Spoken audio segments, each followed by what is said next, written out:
இதோ மீண்டும் ஒரு வாய்ப்பு உங்களுக்கு. இனி கை மேல பலன் உங்களுக்கு கிடைக்க போகுது. உங்கள் வாழ்க்கை வசந்த காலத்தை நோக்கி செல்கிறது.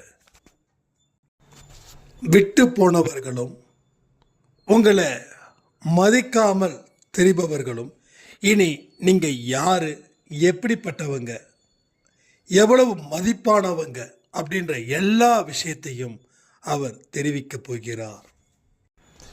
சாயப்பாவோட நோக்கம் என்னைக்குமே அவர் முன்னாடி நீங்க கண் கலங்க கூடாது. ஒரே விஷயம், அகங்காரத்தினால எதையுமே செய்ய முடியாது. அகங்காரங்கள் எப்பெல்லாம் உங்களை வந்து சேருதோ நீங்க அந்த நேரத்தில் எச்சரிக்கையோடு இருக்கணும். ஒரு புதிய வாழ்வையும் அதற்கு தகுந்த தலையெழுத்தையும் இந்த பதிவின் மூலமா அவர் எழுத போகிறார். நாளை என்பது இல்லை, இந்த நிமிடம்தான் கடவுள் கொடுக்கக்கூடிய அதிகபட்ச டைம் உங்க மனசு மாறுவதற்கு. மனசு சோர்ந்து போனா உங்களை வேற ஒருத்தன் கையில எடுத்து அடிமையாகவே உங்களை வழி நடத்துவான். சோர்ந்து போகிறவர்களுக்கு சாயப்பா சொல்லக்கூடிய வார்த்தையும் வழிமுறைகளும் இந்த பதிவில் இருக்குது.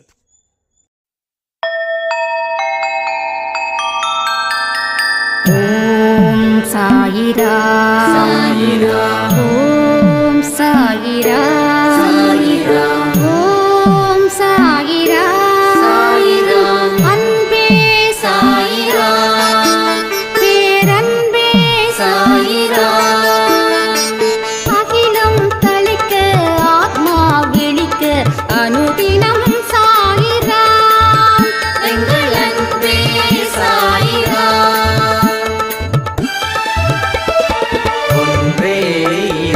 ஒன்றே பூமிக்கென்றும் சாயிரா, சரணம் சாயிரா, நன்றே செய்து வாழ்வோம், நாம் ஒன்றே செய்து வாழ்வோம், அன்பே சாயிரா.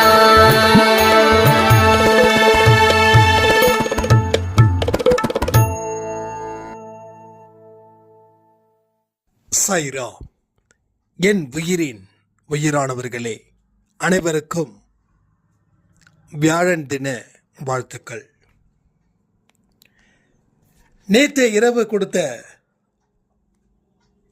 பதிவில் எதிர்பாராத திருப்பங்களால நீங்க மனசுல என்னைக்குமே சோர்வடைந்திட கூடாது.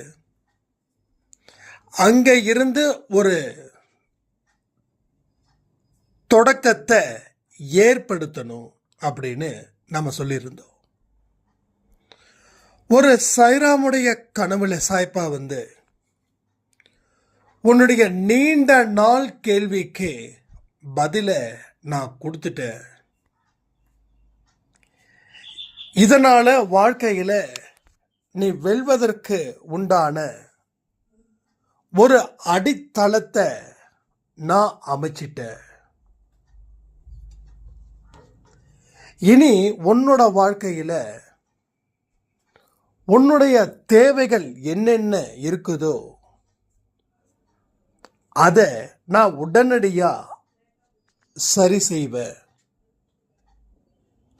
காலம் பூரா நீ கஷ்டப்பட வேண்டிய அவசியம் இனி உனக்கு இல்லை அப்படின்னு கனவு மூலமா வந்து அவங்களுக்கு ஒரு தைரியத்தையும் ஒரு நம்பிக்கையும் ஒரு புது வாழ்க்கைக்கு உண்டான ஒரு அடித்தள பாதத்தையும் அவர் அமைச்சு தந்திருக்கார். நான் நிறைய பதிவில் சொல்லியிருக்கேன், கடவுளோட வார்த்தைகளை நீங்க மனசுல வச்சாதான் நீங்க வாழ்க்கையில எதை செயல்படுத்தணுமோ அதை செயல்படுத்துவதற்கு எந்த இடத்திலையும் பிரச்சனைகள் இல்லாதம அவர் அமைச்சு தருவாரு. அதற்கு உண்டான வேலைகளை நம்ம ஆரம்பிக்கணும். இதை இப்படியே விட்டுட்டோம் அப்படின்னா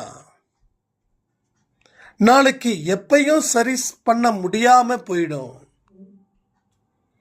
இங்க நிறைய பெரியவங்க இருக்கீங்க, 60 தாண்டினவங்க. அவங்க என்கிட்ட சொன்ன வார்த்தை என்ன தெரியுமா? பதிவில் சொல்லப்பட்டது உங்க வயசுக்கும் உங்க அனுபவத்துக்கும் சம்பந்தமே இல்லை. ஆனாலும் என்னமோ ஒரு விஷயம் உங்க மூலமா சாய்ப்பா இறக்கி வைக்கிறாரு. இத்தனை விஷயங்களை எங்களுக்கு 60 தாண்டினதுக்கு அப்புறம்தான் என்ன பண்ணணும் அப்படின்ற ஒரு விஷயமே தெரியுது. நாங்க 40 வயசுலேயே இதை எல்லாம் கேட்டு இருந்தோம் அப்படின்னா எங்க வாழ்க்கையை நாங்க சீர்படுத்தி சிறப்பான ஒரு வாழ்க்கையை வாழ்ந்து ஒரு அற்புதமான இடத்துக்கு நாங்க போயிருப்போம். நாங்க நிறைய நாட்களை கவலையிலையும் துன்பத்திலையுமே மிஸ் பண்ணிட்டோம். ஆனா இப்ப கேட்கும்போது எங்க கண்களில் இருந்து கண்ணீர் வருது. எத்தனையோ பிரச்சனைகளை சமாளிக்க முடியாம கஷ்டப்பட்டு போராடுறதையே நாங்க நிறுத்திட்டோம். ஆனா இப்போ இந்த இடத்துல இதை எல்லாம் கேட்கும்போது நான் அப்பவே கேட்டிருந்தா இந்த போராட்டங்கள் நிச்சயமா எந்த காரணத்தை கொண்டும் வீணாகாம நாம வெற்றி வாகைய சூடி இருக்க முடியும் அப்படின்ற ஒரு எண்ணம் மேலோங்கி மேலோங்கி மேலோங்கி இப்ப வரைக்கும் நிக்குது அப்படின்னு சொன்னாங்க. இப்ப நம்மளுக்கும் அந்த மாதிரியான விஷயங்கள் இங்க 30 இருந்து 40, 40 இருந்து 50, ஸோ 50ஸ்க்கு மேலேயாவது வாழ்க்கையோட பிற்பகுதியில் நீங்கள் செய்ய வேண்டிய காரியங்கள் ஏராளமானதாக இருக்கும். நடக்க வேண்டிய விஷயங்களும் நடந்தே தீரும். அந்த அற்புதமான இடத்துக்கு நாம் போகணும். பெரியவங்க சொல்லக்கூடிய விஷயத்தை நீங்கள் உணர ஆரம்பிக்கணும். பெரியவங்க நல்லதும் சொல்லியிருப்பாங்க. ஆனால் பெரியவங்க அவங்களுடைய அனுபவத்தை வச்சு வாழ்க்கையை எந்த காரணத்தை கொண்டு வீணாக்காம இருக்கணும் அப்படின்ற ஒரு விஷயத்தையும் அவங்க சொல்கிறாங்கன்னா அதையும் நீங்கள் கேட்டுக்கோங்க. ஏன்னா ஒவ்வொரு மனுஷனும் வாழ வேண்டிய காலத்தில் வாழாமல் சந்தோஷமாக இருக்க வேண்டிய காலத்தில் துன்பப்பட்டு துயரப்பட்டு துக்கப்பட்டு இருக்கிறவங்களும் இந்த நிமிஷம் வரைக்கும் இருக்காங்க. ஸோ வாழ்க்கை அப்படின்ற ஒரு விஷயத்தை நாம் வில்லனா பார்க்காம வாழ்க்கை அப்படின்றது ஒரு வசந்த காலத்தை நோக்கி தான் போகுது. அதற்கு நான் சில கஷ்டத்தை அனுபவிச்சாதான் அதை நான் பெற முடியும். அந்த எண்ணத்தின் அடிப்படையில் உங்களுடைய ப்ராப்ளத்தை நீங்கள் பாருங்க. ஒரு ப்ராப்ளத்தையும் ஃபேஸ் பண்ணணும், ஜெயிக்கணும். இது முடியுமா அப்படின்ற கேள்விக்கு ஒரே விஷயம், கடவுள் மனசு வச்சா முடியும். அப்ப எதிர்பாராத சம்பவங்கள் நடக்கும்போது மனசு உடையுது. திடீர்னு உங்க கணவர் 6வது முகத்தை காட்டுவார். திடீர்னு உங்க நண்பர்கள் துரோகிகளா மாறுவார்கள். திடீர்னு உங்க பிள்ளைகள் உங்களுக்கு எதிரா மாறுவாங்க. அப்பெல்லாம் நம்ம மனசு உடைஞ்சுதான் போகும். இதை நான் பெருசா அனுபவப்படலை அப்படின்னாலும் அந்த வலி எனக்கு என்னன்னு தெரிஞ்சுக்காம இல்லை. ஒரு பெண்ணுக்கு கணவர் எதிராக மாறும்போது, அதே பெண்ணுக்கு பிள்ளைங்களும் எதிராக மாறும்போது, அதே பெண்ணுக்கு நண்பர்களும் எதிரியா மாறும்போது அந்த பெண் நில குலைஞ்சு போயிடுவாங்க. அந்த பெண் எவ்வளவு பெரிய பலசாலியா இருந்தாலும் ஒரு பலகீனமான பெண்ணா மாறிடுவாங்க. அதே போலதான் ஒரு ஆணுக்கும் தன்னுடைய மனைவி, தன்னுடைய குழந்தைகள், தன்னுடைய நண்பர்கள், வேலை செய்கிற இடம், எல்லா இடத்திலையும் எதிராக மாறும்போது அந்த ஆணும் பலகீனமா அடைகிறான். எவன் ஒருவன் பலகீனத்தால இருக்கிறானோ அவனை எளிதில் தாக்க முடியுன்ற விஷயத்தை மனசுல வச்சுக்கோங்க. ஒரு சாதாரணவன் கூட அவனை வாழ்க்கையில இருந்து ஓரங்கட்ட முடியும். அப்போ எதிர்பாராத விஷயங்கள் உன்னோட வாழ்க்கையில நடக்கும். ஆனா நீ சோர்ந்து போயிட்டா நீ ஜெயிக்க முடியாது. நீ அப்பதான் கூடுதல் தைரியத்தோட, கூடுதல் பொறுப்போட, கூடுதல் நேரத்தையும் கூடுதல் கவனத்தையும் அதுல நீ வைக்கணும். ஸோ இந்த கவலையை மறக்கிறதுக்காக ஒரு ஸ்ட்ரெஸ் ஃப்ரீ அப்படின்ற ஒரு லைஃபை தேர்ந்தெடுக்க கூடாது. ஸோ ஸ்ட்ரெஸ் ஃப்ரீனா என்ன? மன அழுத்தத்தில் இருந்து நான் தற்காலிகமாக ஃப்ரீயா இருக்கணும். அப்போ தற்காலிகமாகத்தான் நீங்க ஃப்ரீயா இருக்க முடியும். ஆனா நான் சொல்லக்கூடிய பாதை நிரந்தரமாகவே நீங்க ஃப்ரீயா இருக்க முடியும். அப்ப தற்காலிகமா ஃப்ரீயா இருக்கும்போது நம்ம வாழ்க்கையில தேவையில்லாத செயல்களில் நம்ம ஈடுபடுறோம். அது எதோ ஒவ்வொரு மனுஷனுக்கும் அது பலகீனத்தை மேலும் அதிகப்படுத்துது. ஒரு சைடில் ஒரு ஸ்ட்ரெஸ் ஃப்ரீ லைஃபை வச்சுக்கிட்டு அதனுடைய பலகீனத்தையும் சுமந்துக்கிட்டு இன்னொரு லைஃப்பில் அந்த ஸ்ட்ரெஸ் ஃப்ரீ பண்ணணுன்றதுக்காக தேவையில்லாத செயல்களில் ஈடுபடும் போது அந்த பலகீனமும் இந்த பலகீனமும் ஒரு மனுஷனுக்கு ஒன்னா சேரும்போது ஒரு பெரிய புயலையே அது ஏற்படுத்துது. அது தப்பிக்க முடியாத அளவுக்கு சுனாமியா மாறுது. எல்லா திசைகளில் இருந்தும் அழுத்தம் அதிகரிக்குது. கடைசியில் வாழ வழி தெரியாம நாம அதே கஷ்டத்தோட அதே துயரத்தோட இந்த உலகத்தில் இருந்து விடை பெறுகிறோம்.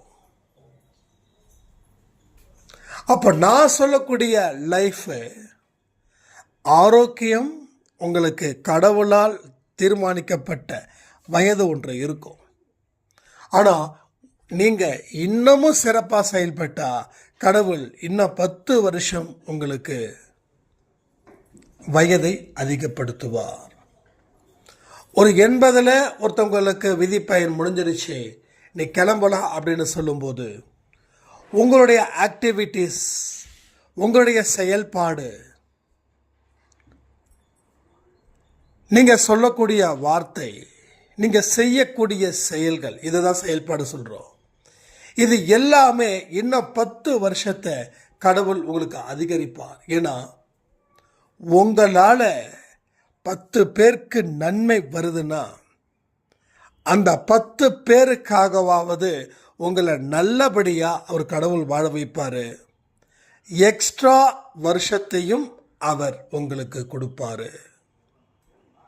இதை நீங்கள் மெமரியில் வைங்க. அப்போது எந்தெந்த இடத்துல எதிர்பாராத திருப்பங்கள் வந்ததோ அந்த இடத்துலையே நீங்கள் என்ன பண்ணிட்டீங்க, அத்தனையும் விட்டு வெளியில் வந்துட்டீங்க. வாழ்க்கையோட ஆதாரத்தையே அழிச்சிங்க.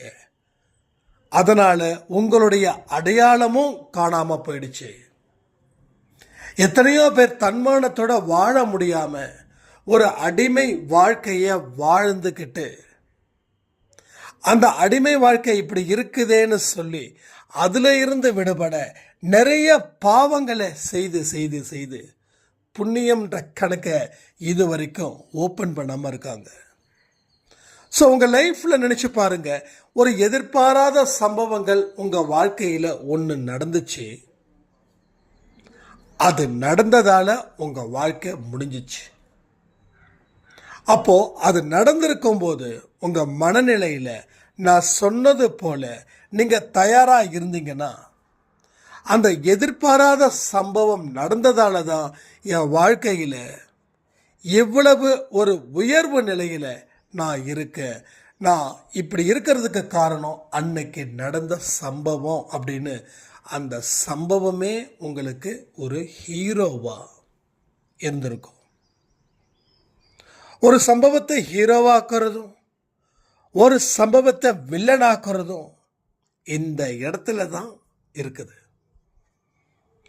களிமண்ணை கையில் கடவுள் கொடுத்துட்டாரு. அந்த களிமண்ணை குரங்கா பிடிக்கிறதும் அந்த களிமண்ணை விநாயகராக மாற்றுறதும் பிள்ளையாராக மாற்றுறதும் அவங்கவுங்க கையில் தான் இருக்குது. வாழ்க்கை நம்ம கைக்குள்ளே தான் இருக்குது. என்னைக்கு நம்ம கையை விட்டு போகுது தெரியுமா? என்னைக்கு வாழ்க்கையில் நீங்கள் சோர்ந்து போகிறீங்களோ, அந்த சோர்ந்து போகும்போது உங்களை இன்னொருத்த எடுத்துக்கிட்டான். அப்போது அவன்தான் என்னவா மாற்றணும் அப்படின்றத தீர்மானிக்கிறான். அப்போது இன்னொருத்த கையில் உங்கள் வாழ்க்கை போகும்போது அந்த சம்பவம் உங்களுக்கு வில்லத்தனமாக போகுது. நம் வாழ்க்கை நம் கையில். இதுதான் உண்மையான தத்துவம். நம் வாழ்க்கை நம் கையில். நம் வாழ்க்கை எந்த ஒரு இடத்துலையும் பிறர் கையில் இல்லை. பிறரை நம்பி நாம் இந்த நிமிஷம் வரைக்கும் வாழலை. பிறரை நம்பி வாழலை. இங்கே ஒவ்வொரு மனுஷனும் ஒருவனை நம்பி தான் ஒருவன் இருக்கிறான். அதை புரிஞ்சுக்கணும். பிறரை நம்பி நம்ம வாழலைன்னா நம்மளை நம்பியும் 4 ஜீவன் வாழுதுன்னு அர்த்தமாகுது. அப்போ எல்லோரும் ஒரு வகையில் டிபெண்ட்டாக தான் இருக்காங்க. இதை எப்படி சொல்லணும் அப்படின்னா, எனக்கு யாருடைய உதவியும் தேவையில்லை அப்படின்னு நாம் இந்த வார்த்தையை அதிகமாக சொல்லியிருப்போம். நிச்சயமாக யாருடைய உதவியும் தேவையில்லையா? கொஞ்சம் யோசிச்சு பார்க்குறீங்களா? இன்னைக்கு காலையில் எழுந்திரிச்ச உடனே என்ன பண்ணீங்க? டீ குடிச்சிங்க, இல்லை காஃபி குடிச்சிங்க, இல்லை பால் குடிச்சிங்க. அப்போது இந்த பால் உங்களுக்கு எங்கே வந்தது? கடையில். அந்த கடைக்காரருக்கு யார் பால் கொடுத்தாரு? பால் கறக்கிறவர். அந்த பால் கறக்கிறவருக்கு பால் எப்படி வந்தது? மாடு மூலமாக வந்தது. அப்போது யாரை நம்பியும் யாரும் இல்லைன்ற ஒரு விஷயம் இல்லை. ஒருத்தவனை நம்பி தான் உட்காந்துருக்கோம். அடுத்தது இட்லி தோசை சாப்பிட்றீங்க. அந்த இட்லி தோசை நீங்கள் தயாரிச்சிங்களா? கடையில் வாங்கினீங்க. அந்த கடைக்காரருக்கு யார் கொடுத்தாரு? அரிசி கடைக்காரர். அந்த அரிசி கடைக்காரருக்கு யார் கொடுத்தாரு? விவசாயி.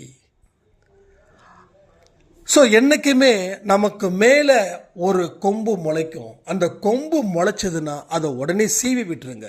அந்த கொம்பால் உங்களுக்கும் பிரச்சனை, உங்கள் கூட இருக்கிறவங்களுக்கும் பிரச்சனை. அந்த கொம்பு வரும்போதெல்லாம் இந்த விஷயத்தை நாம் நினைக்கணும். யாருடைய உதவியும் தேவையில்லை அப்படின்னு நம்ம சொல்கிறோமே, அப்போ நம்ம வாழ்க்கையில் எத்தனை விஷயங்கள் நடக்குது. அப்போ எல்லோருடைய உதவியும் இல்லாமல் இங்கே எந்த ஒரு மனுஷனாலையும் வாழ முடியாது. ஏன் மனுஷனால் காட்டுக்குள்ளே வாழ முடியல, நாட்டுக்குள்ளே வாழ முடியுது? காட்டுக்குள்ளே வாழ்ந்தால் அவன் விலங்கோடு தான் குடும்பம் நடத்தணும். விலங்கு அரிசி கொடுக்குமா? விலங்கு டீ போட்டு கொடுக்குமா? விலங்கு நம்மளை சாப்பிட்டுடும். அப்போது எந்த மனுஷனும் காட்டுக்குள்ளே வாழ முடியாது. அவன் நாட்டுக்குள்ளே தான் வாழ முடியும். ஏன்னா நாட்டில் வாழ்ந்தாதான் மக்கள் இருப்பாங்க. மக்கள் மூலமாக அவனுக்கு சேவைகள் கிடைக்கும். அப்போது நம்மளும் மற்றவங்களும் ஏதோ ஒரு நம்பிக்கையின் அடிப்படையில் ஏதோ ஒரு ஒத்தாசை, ஏதோ ஒரு உதவிகள், ஸோ ஏதோ ஒரு நம்பி தான் எல்லாரும் வாழ்ந்துட்டுருக்காங்க. ஸோ நான் தனித்து விடப்படலை, என்னை நம்பியும் 4 பேர் இருக்காங்க. அப்போ நீங்கள் சோர்ந்து போகும்போது என்னோட வாழ்க்கை எல்லாம் போயிடுச்சுன்னு நினைக்க வேண்டாம். இந்த நிமிஷம் வரைக்கும் நிறைய பெண்கள் இதில் பாதிக்கப்பட்டு இருக்காங்க. நான் தனிச்சு விடப்பட்டுட்டேன், நான் எதுக்கும் பிரயோஜனம் இல்லை, எனக்கு தகுதியே இல்லை அப்படின்னு சொல்லி ஒருத்தங்களை வச்சு ஒருத்தங்க கம்பேர் பண்ணி ஒரு தாழ்வு மனப்பான்மை உங்களுக்கு தேவையே இல்லை. ஒன்றே ஒன்று சொல்லட்டுமா, நீங்கள் பெண்களாக இருக்கிறவங்களுக்கு சொல்கிறேன், நீங்கள் பெண்கள் நல்லா புரிஞ்சுக்கோங்க, நீங்கள் இல்லைன்னா வீட்டில் அரிசி வேகாது, நீங்கள் இல்லைன்னா ஆரோக்கியமான சாப்பாடு சாப்பிட முடியாது, நீங்கள் இல்லை அப்படின்னா வீட்டில் தேவையானவைகள் எதுவுமே தேவையான இடத்துல கூட இருக்காது. இது அனுபவப்பட்டு நான் இங்கே சொல்கிறேன். அப்போது நீங்கள் ஏன் இவ்வளவு பெரிய குழப்பம்? எத்தனை நாள் ஒரு மனுஷன் ஹோட்டலில் சாப்பிட முடியும்? ஹோட்டலில் ஒரு ரோஸ்ட் எவ்வளோ தெரியுமா? 150 ரூபா. அதுவும் அவங்க கொடுக்குற ரோஸ்ட் வந்து ரொம்ப பேப்பர் மாதிரி இருக்கும், அது நிச்சயமாக பத்தாது. அப்போ என்ன பண்ணுவோம், எக்ஸ்ட்ரா ஒன்று வாங்குவோம். ஸோ ஒரு வேலைக்கு நீங்கள் சாப்பிடணுன்னா ஒரு வேலைக்கு 200 ரூபாயிலேருந்து 250 ரூபா வைக்கணும். அதே போல் மதியானம் லஞ்ச் ஒரு மீல்ஸ் எடுத்தோம் அப்படின்னா 150 ரூபா. அதே போல் நைட்டு டின்னர் சேம், காலையில் என்னவோ அதே. இப்போ ஒரு நாளைக்கு குறைஞ்சபட்சம் 500 ரூபா. அப்போது ஒரு மாதத்துக்கு எவ்வளோ ஆகுது? ஒரு ஆளுக்கு 15,000 ரூபாய் ஆகுது. சரி, இதை தாண்டி வேறு பிரச்சனை இல்லையா? எல்லா பிரச்சனையும் இருக்கும். எல்லா ஹோட்டல்லையும் ருசி முக்கியம். அப்போ ருசிக்காக சேர்க்கக்கூடிய பொருள்கள் ஒரு ஆரோக்கியத்தை அத்தனை சீக்கிரம் வச்சிருக்காது, அது அத்தனையும் சாகடிச்சிடும். தொடர்ந்து 10 வருஷமாக ஹோட்டலில் சாப்பிட்டு பாருங்கள், கண்டிப்பாக சொல்கிறேன், பிபி ஏறும், சுகர் வரும், ஏன் எல்லாத்தையும் தாண்டி ஹார்ட் அட்டாக் கூட வரும். சரியா? இதனால் புரிஞ்சுக்கணும். எவ்வளவு பெரிய 5 ஸ்டார் ஹோட்டலில் சாப்பிட்டாலும் சரி, இல்லை இந்த வீட்டு சாப்பாடு சொல்லி மெஸ்ஸு அது இதுன்னு சொல்கிறாங்களே, அங்கே சாப்பிட்டாலும் சரி, என்ன சிலதுன்னா 5 வருஷம் சேர்த்து ஆகும், அவ்வளோதான். அப்போது நீங்கள் எவ்வளவு இம்பார்ட்டன்ட் அப்படின்றத நீங்கள் ஃபீல் பண்ணிக்கோங்க. You are a very very very important person. இங்கே எல்லாரும் அப்படி தான். அதே போல தான் ஆண்களுக்கும். நீங்கள் தான் ஒரு தைரியம் உங்கள் வீட்டில் இருக்கக்கூடிய பெண்களுக்கு. உங்களை பார்த்து தான் உங்கள் குழந்தைங்க நிம்மதியாக சந்தோஷமாக நல்லா தூங்குறாங்க, நல்லா படிக்கிறாங்க. அதே போல் இங்கே இருக்கிற குழந்தைகளுக்கு சொல்கிறேன், தயவு செய்து அப்பா அம்மாவை எதிர்த்து நிற்காதீங்க. அவங்க இல்லை, அவங்க பார்வை உங்கள் மேலே இல்லை அப்படின்னா உங்கள் வாழ்க்கை எவ்வளவு பெரிய பிரச்சனைகளாகும் தெரியுமா? அப்பாவும் அம்மாவும் ஒரு வீட்டுடைய பாதுகாவலர்கள். அந்த வீட்டில் இருக்கக்கூடிய குழந்தைங்க நல்லா சாப்பிடுது, நல்லா தூங்குது, நல்லா படிக்குது அப்படின்னா நிச்சயமாக அந்த பேரண்ட்டு தான். எத்தனையோ குழந்தைங்க பேரண்ட்ஸ் சின்ன வயசில் இழந்து போய் எவ்வளவோ கஷ்டத்தை அனுபவிச்சுட்டு இருக்காங்க. நிறைய பதிவு எனக்கு வரும், ஆடியோஸில் நிறைய அனுப்புவாங்க. 6வது படிக்கும்போதே எங்கள் அப்பா அம்மா இறந்துட்டாங்க. ஸோ சுனாமியில் பார்க்கின குழந்தைங்க எல்லாம் அன்பேசாயில் இருக்காங்க. அவங்க சில வார்த்தைகள் சொல்லும்போது மனசு வலிக்கும். ஏன்னா ஆண்களாக இருக்கிறவங்களுக்கு கூட பிரச்சனை இல்லை, ஆனால் பெண்கள் பாலியல் சீண்டல் இதெல்லாம் நினச்சி பார்க்கவே அழுகிற மாதிரி ஆகும். நமக்கு மட்டும் நல்ல காசு இருந்ததுன்னு வச்சுக்கோங்களேன், நாம் ஒரு அமைப்பை உருவாக்கி அதில் நாம் சரியான ஆட்களை தேர்ந்தெடுத்து பெண்களுக்கு போதிய பாதுகாப்பையும் முக்கியத்துவத்தையும், 2வது அவங்க வாழ்க்கைக்கு தேவையான வளர்ச்சியையும் நம்பிக்கையையும் ஏற்படுத்துவது போல நம்மால் உருவாக்க முடியும். கண்டிப்பாக உருவாக்க முடியும். அதற்கு உண்டான தலையெடுத்து நமக்கு நல்லா இருக்கணும்னு நான் கடவுள்கிட்ட வேண்டிக்கிறேன். ஏன்னா நான் வந்தேன், நான் சாப்பிட்டேன், நான் தூங்குனேன், நான் ஹாப்பியாக இருந்தேன். இதில் எனக்கு எந்த இடத்துலையும் சந்தோஷம் இல்லை. நம்மளை நம்பி வந்தவங்க ஹாப்பியாக இருந்தால் அவங்களுடைய சந்தோஷம் என்னுடைய வாழ்க்கையில் அவ்வளவு ஒரு ஹாப்பியஸ்ட் மூமெண்ட்டாக இருக்குது. ஸோ நான் ஜெயிக்கிறதுல எனக்கு எந்த இடத்துலையும் சந்தோஷம் இல்லை. நம்ம அன்பே சாய் குடும்பத்தில் இருக்கிறவங்க ஜெயிக்கிறதுல தான் எனக்கு சந்தோஷம் அளவிட முடியாத அளவில் அது இருக்குது. ஸோ வாழ்க்கையை இனியும் நம்ம எந்த இடத்துலையும் வேஸ்ட் பண்ண வேண்டாம் அப்படின்னு நான் நினைக்கிறேன். ஏன்னா வாழ்க்கையை வாழ்வதற்கான எல்லா முயற்சிகளையும் நம்ம தொடர்ந்து எடுத்துக்கிட்டே இருக்கணும். ஸோ வாழ்க்கை அப்படின்றது பார்த்து பயப்படுவதற்கானது இல்லை. அது சிந்திக்கிறதுக்கும் சிந்தித்து செயல்படுத்துறதுக்கும் செயல்படுத்தி அதனுடைய வெற்றியை அனுபவிக்கிறதுல தான் வாழ்க்கை இருக்குது. இங்கே தோல்விகள் கூட வெற்றிகளாகவே உங்கள் கண்ணுக்கு கடவுள் கொண்டு வந்து நிறுத்துவார்.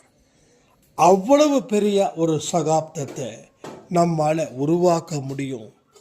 எவ்வளவு பெரிய சகாப்தமாக இருந்தாலும் அதை அழிக்கவும் முடியும். ஏன்னா உன் வாழ்க்கை உன் கையில், உன் வாழ்க்கை உன் கையில். வேற எந்த மனுஷனுடைய கையிலையும் இப்போ இருக்கலாம், நான் இல்லைன்னு சொல்லலை. ஆனால் நீங்கள் தான் உங்கள் வாழ்க்கையை அவங்க கிட்ட ஒப்படைச்சிங்க. நீங்கள் நல்ல எண்ணத்தோடு தான் ஒப்படைச்சிங்க. ஆனால் அவர்களோ உங்களை எந்த அளவுக்கு பயன்படுத்தணுமோ அந்த அளவுக்கு பயன்படுத்திக்கிட்டாங்க. ஸோ இதில் இருந்த ரெட்ரீவ் பண்ணுறது எப்படி, அதாவது எப்படி மீட்பது, ஒரே விஷயந்தான், கடவுளோட வார்த்தைகள். கடவுளோட வார்த்தைகளை உங்கள் வாழ்க்கையாக நீங்கள் மாற்றுவீங்களா? மாற்ற முடியும் என்றால் உங்கள் வாழ்க்கையை நீங்கள் அவர்கிட்ட இருந்து எளிதில் மீட்க முடியும். அது வரைக்கும் பொறுமையோடு இருக்கணும், அது வரைக்கும் அன்போடு இருக்கணும், அது வரைக்கும் நம்பிக்கையோட சகிப்புத்தன்மையோட வரும் காலத்தை நினச்சி கனவு காணி இதை மனசில் ஏற்படுத்தி உங்கள் பயணத்தை பொறுமையாக நிதானமாக ஆரம்பிங்க. அடிக்கடி மனசு துவண்டு போகும்போது திரும்பவும் சொல்லுங்க, உன்னுடைய வார்த்தையே எனது வாழ்க்கை. இன்னைக்கு வாக்கு தத்துவம் இதுதான். உனது வார்த்தையே எனது வாழ்க்கை, உனது வார்த்தையே எனது வாழ்க்கை, உனது வார்த்தையே எனது வாழ்க்கை.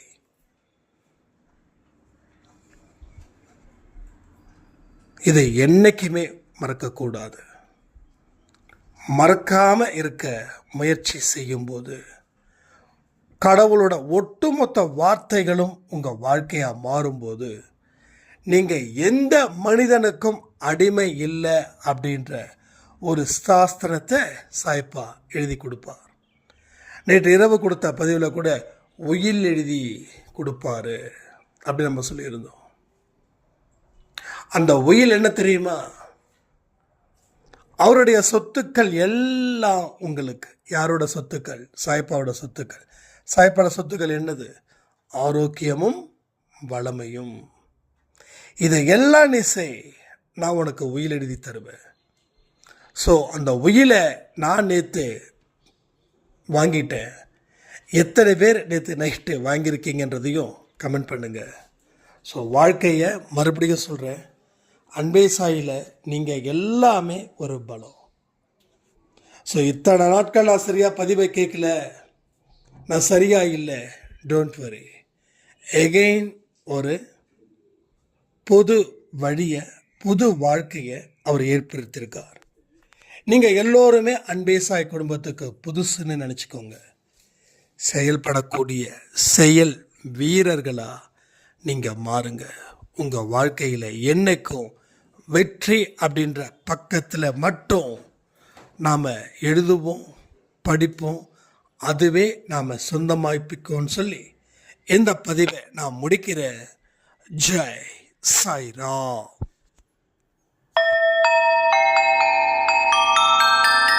ஓம் சாயிரா சாயிரா ஓம் சாயிரா சாயிரா ஓம் சாயிரா சாயிரா அன்பே சாயிரா பேரன்பே சாயிரா அகிலம் தளிக்க ஆத்மா விழிக்க அனுதினம் சாயிரா எங்கள் அன்பே சாயிரா ஒன்றே